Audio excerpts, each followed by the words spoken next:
Learn coding Tamil வாடிக்கையாளர்களுக்கு வணக்கம். இன்னைக்கு நம்ம பார்க்க போகிறது வந்து ஸ்ட்ரீம் ஏபிஐயோட எக்ஸாம்பிள்ஸ் பார்ப்போம். ஸோ லாஸ்ட் ட்யூட்டோரியலில் வந்து நம்ம ஸ்ட்ரீம் ஏபிஐ பற்றி டிஸ்கஸ் பண்ணோம்ல. இப்போ வந்து ஃபியூ எக்ஸாம்பிள்ஸ் பார்க்கலாம். ஓகே, நம்மளோட ஃபர்ஸ்ட் எக்ஸாம்பிள் பார்த்தீங்கன்னா யூசர்கிட்ட இருந்து ஃபர்ஸ்ட் நேம் வாங்குறோம். ஓகே, ஒரு லிஸ்ட் ஆஃப் ஃபர்ஸ்ட் நேம் வாங்குறோம். செகண்ட் வந்து அந்த ஃபர்ஸ்ட் நேம் வந்து நான் அப்பர் கேஸ்லாம் ஸ்டோர் பண்ண போகிறேன். ஸோ அந்த கன்வர்ஷன் எனக்கு பண்ணணும். அது என்னோட ஃபர்ஸ்ட் கிரிட்டீரியா. ரெண்டாவது பார்த்தீங்கன்னா ஃபர்ஸ்ட் நேம் வந்து மினிமம் மோர் தென் 2 கேரக்டர்ஸ் இருக்கணும். என்னோட ஃபர்ஸ்ட் கண்டிஷன். ரெண்டாவது வந்து first name should have only characters. சரியா, நம்பர் இருக்கக்கூடாது, ஆல்ஃபானூமரிக் இருக்கக்கூடாது, ஸ்பேஸ் இருக்கக்கூடாது. ஓகே, ஃபர்ஸ்ட் நேம் வந்து A to Z இதுக்குள்ளே வந்து ஒரு கேரக்டராக தான் இருக்கணும் ஃபர்ஸ்ட். ஓகே, இதான் நம்மளுடைய ஃபஸ்ட்டு ப்ரோக்ராம். ஸோ பார்த்தீங்கன்னா string data string variable name first name equal to string dot of 4 name வாங்கியிருக்கேன். ஃபர்ஸ்ட் நான் ராஜீவ், ராகு, AS, AST. சரியா. ஸோ செகண்ட் பாருங்க, ஃபர்ஸ்ட் நேம் டாட் மேப். நம்ம ஆல்ரெடி டிஸ்கஸ் பண்ணபடி மேப் என்ன பண்ணணும், கொடுத்துருக்க டேட்டாவை கன்வெர்ட் பண்ணணும். ஓகே, அதை வந்து கன்வெர்ட் பண்ண டேட்டாவை திருப்பி பண்ணணும். So name dot to upper case. So என்ன பண்ணுவோம், ராஜீவ்ங்கிறது அப்பர் கேஸ் மாற்றோம், ரெண்டாவது வரவும் ராகு, மூணாவது AS, ஃபைனலாக AST. அப்பர் கேஸில் இருந்தால் அப்பர் கேஸாக லீவ் ஆகிடும், இல்லை அப்பர் கேஸில் இல்லைன்னா அப்பர் கேஸாக மாற்றும். ஓகே, அடுத்த கண்டிஷன் பாருங்கள், ஃபில்டர் என்ன பண்ணணும், இந்த கண்டிஷன் மெட் பண்ணால் தான் எனக்கு வந்து ஃபார் எக்ஸாம்பிள் டேட்டா பேஸில் போய் ஸ்டோர் பண்ணணும். இந்த கண்டிஷன் மெட் பண்ணால் மட்டும் ஸ்டோர் பண்ண அப்படின்னு சொல்ல போகிறேன். ஓகே, ஸோ அதுக்கு வந்து லேம்டா எக்ஸ்பிரஷன் தான் வேரியபிள் நேம் லேம்டா -6. அடுத்து பார்த்தீங்கன்னா ஸோ நான் வந்து ரெஜெக்ட் யூஸ் பண்ணியிருக்கேன். ரெஜெக்ட்ஸ் ஆல்ரெடி நம்ம டிஸ்கஸ் பண்ணியிருக்கோம். பேட்டர்ன் டாட் மேட்சஸ் நம்மளுடைய regex pattern comparing string. Okay, so regex pattern என்ன, ஸ்கொயர் பேக்கெட்டில் A to Z, அதாவது ஆல்ரெடி நான் அப்பர் கேஸுக்கு கன்வெர்ட் பண்ணிட்டேன். ஸோ நான் வந்து கேபிட்டல் A to Z, அதாவது எல்லா கேரக்டரும் வந்து கேபிட்டல் A to Z மட்டும் தான் இருக்கும், அதை தவிர எந்த நம்பருமே இருக்கக்கூடாது அப்படின்னு சொல்கிறேன். ஓகே, அடுத்த and condition name dot length வந்து கிரேட்டர் தென் ஈக்குவல் டு 3, அதாவது 3+ கேரக்டர்ஸாக இருக்கும். இப்போ ஃபைனலாக பார்த்தீங்கன்னா ஃபார் ஈச் யூஸ் பண்ணி நேமை வந்து பிரிண்ட் பண்ணுறோம், அதாவது ஒன்லி வேலிட் நேம்ஸ் தான் பிரிண்ட் ஆகும். ஓகே, ஸோ இதை ப்ரோக்ராம் ரன் பண்ணுவோம். ஜஸ்ட் இந்த கிளாஸை வந்து 9 போடுங்க, ரன் பண்ணுவோம். சரி, ஒரு ரன் பண்ணுவோம்.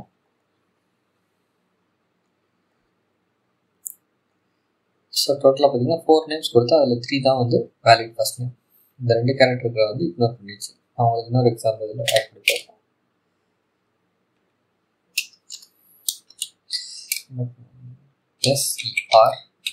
ஸோ இப்போ வந்து ஆல்ஃபானூமரிக் ஆக மாறிடுச்சு. ஸோ இது வந்து கண்டிப்பாக இது வந்து ஆட் ஆகக்கூடாது, பிரிண்ட் ஆகக்கூடாது. ஓகே, ஸ்டில் வந்து 3 நேம்ஸ் ஆகும் பார்த்தீங்களா.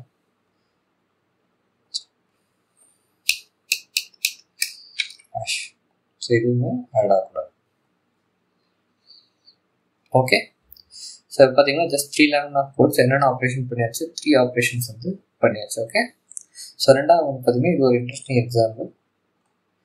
இது எப்படின்னா, ஒரு யூசர் கொடுக்குற டேட்லேருந்து ஏஜை கால்குலேட் பண்ணி ஃபைனலாக வந்து அவங்க வந்து எலிஜிபிள் டு ஜாயின் ஸ்கூலா அப்படிங்கிறத வந்து பார்க்கணும் அந்த ப்ரோக்ராமில். Okay, date stream. Okay, data வந்து இதாக பார்ப்பேன். இதில் இன்னொரு இன்ட்ரெஸ்டிங் ஃபேக்டர் என்னன்னா, ஸ்ட்ரிங் அந்த மாதிரி டேட்டா பேஸ் இல்லாமல் யூசர் டிஃபைன்ட், அதாவது யூடில் பேக்கேஜில் இருக்கக்கூடிய ஒரு டேட்டா டைப்பை வந்து பாஸ் பண்ண போகிறோம், அந்த கிளாஸ் ஆஃப் வந்து பாஸ் பண்ண போகிறோம். ஓகே, ஸோ ஃபஸ்ட்டு வந்து local date to date local date dot now. இது ஆல்ரெடி நம்ம டேட் கிளாஸில் பார்த்துருக்கோம். இது வந்து கரண்ட் டேட்டை வந்து ரிட்டர்ன் பண்ணும். ஓகே, ரெண்டாவது வந்து ஸ்ட்ரீம் டைப் வந்து period class. Okay, period class என்ன பண்ணணும்னா 2 டேட்டுக்கு இடையில உள்ள எல்லா மைனஸ் பண்ணி எல்லா இன்ஃபர்மேஷனும் அதில் ஸ்டோர் பண்ணும். ஃபார் எக்ஸாம்பிள் 2 டேட் கொடுத்துருக்கோம்னா ஸோ அதை மைனஸ் பண்ணி அந்த இடையில உள்ள இயர்ஸ் பார்க்கலாம், மந்த்தை வாங்கலாம், டேஸ் வாங்கலாம். ஓகே, அதை பற்றி பார்ப்போம்.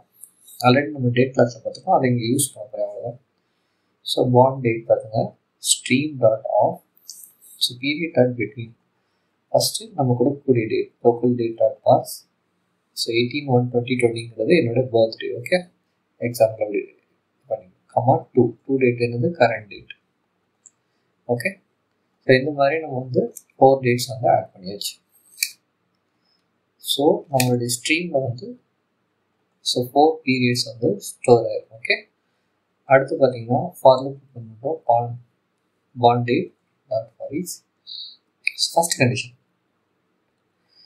பீரியட் டாட் கேடிஎஸ். ஓகே, இப்போ பார்த்தீங்கன்னா ஸ்கொயர் ப்ராக்கெட் ஓப்பன் பண்ணிக்கேன். நான் வந்து more than one line of code எழுதும்போது அதை வந்து செட் ப்ராக்கெட்டுக்குள்ளே மென்ஷன் பண்ணும். Okay, so first period dot கேடிஎஸ் லெஸ் தேன் 4, அதாவது எப்படின்னா 4 years குறையாச்சுன்னா your kid is eligible for day care. அதாவது குழந்தைங்க இதை நீங்கள் வீட்டில் வச்சுக்கலாம், இல்லை டே கேர் கணக்கில். ஆனால் வந்து not eligible for studies. Okay, so கிட்டோட வயசு, மந்த்து, இயர்ஸ், மந்த்ஸ் அண்ட் டேஸை வந்து பிரிண்ட் பண்ணுறோம்.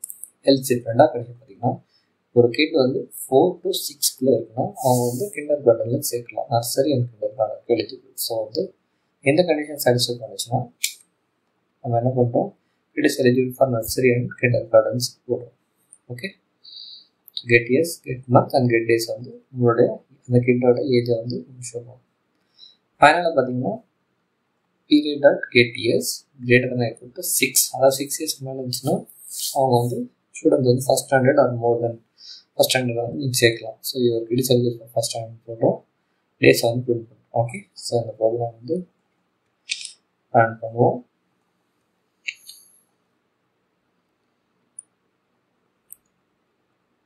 ஸோ அந்த ப்ரோக்ராம் ரிசல்ட் பாருங்கள். ஒரு எலிஜிபிள் ஃபஸ்ட் நம்ம கொடுத்துருக்க டேட் என்ன, 2020 1/8. ஓகே, 2024 நடக்குது. So 4 years 1 month 2 days old கிட்ட.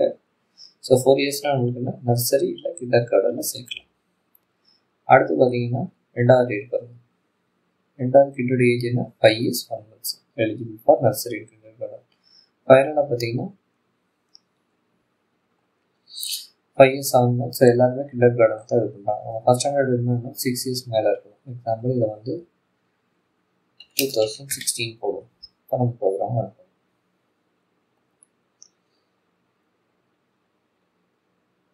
So kit is eligible for first standard, அதாவது 7 years மேலே இருக்குது. So first standard, second standard அந்த மாதிரி நீங்கள் வந்து இந்த ப்ரோக்ராம் வந்து இன்க்ரீஸ் பண்ணிக்கலாம். ஸோ ஹோப் நீங்கள் வந்து இந்த எக்ஸாம் புரிஞ்சுருப்பீங்க. ஸோ இதில் வந்து இன்ட்ரெஸ்டிங் ஃபேக்ட் என்னென்னா ஸ்ட்ரீம்ஸ் யூஸ் பண்ணி இது வந்து ஒரு மினி ஃபங்க்ஷன். இதை வந்து ஜஸ்ட் வந்து இன்லைன் ஸ்டேட்மெண்ட்டாக நம்ம எழுதி வச்சு. Okay, so that's it. இது மாதிரி நம்ம பல எக்ஸாம்பிள்ஸ் வந்து நீங்களாக ட்ரை பண்ணி பாருங்கள். உங்கள் கான்செப்டில் ஸ்ட்ரீம் ஏபி யூஸ் பண்ணி மெயினாக வந்து மேப் ஃபில்டர் ஃபார் ஈச் இந்த மாதிரி காம்பினேஷன்ஸ் யூஸ் பண்ணுங்கள். இல்லாட்டி மேப் ஃபில்டர் யூஸ் பண்ணி இதை வந்து ஒரு கலெக்ஷன்ஸில் போட்டு ஸ்டோர் பண்ணி பாருங்கள். நான் வந்து அந்த மாதிரி யூஸ் தான் உங்களுக்கு அதிகமாக இருக்கும். ஒரு கலெக்ஷன்ஸில் ஸ்டோர் பண்ணிங்க, இல்லாட்டி அந்த இன்ஃபர்மேஷனை கொண்டு போய் டேட்டாபேஸில் ஸ்டோர் பண்ணுங்கள். ஓகே, ஸோ அந்த மாதிரி எக்ஸாம்பிள்ஸோட ஃபியூச்சரில் சாப்டரில் பார்ப்போம். அது வரைக்கும் மட்டும் விடைபெறுவது நம்புறது. Thank you. If you like my video, please like. If you are not subscribed பண்ணாமல் இருந்தீங்கன்னா கண்டிப்பாக ப்ளீஸ் சப்ஸ்கிரைப் பண்ணுங்கள். தேங்க்யூ. பை.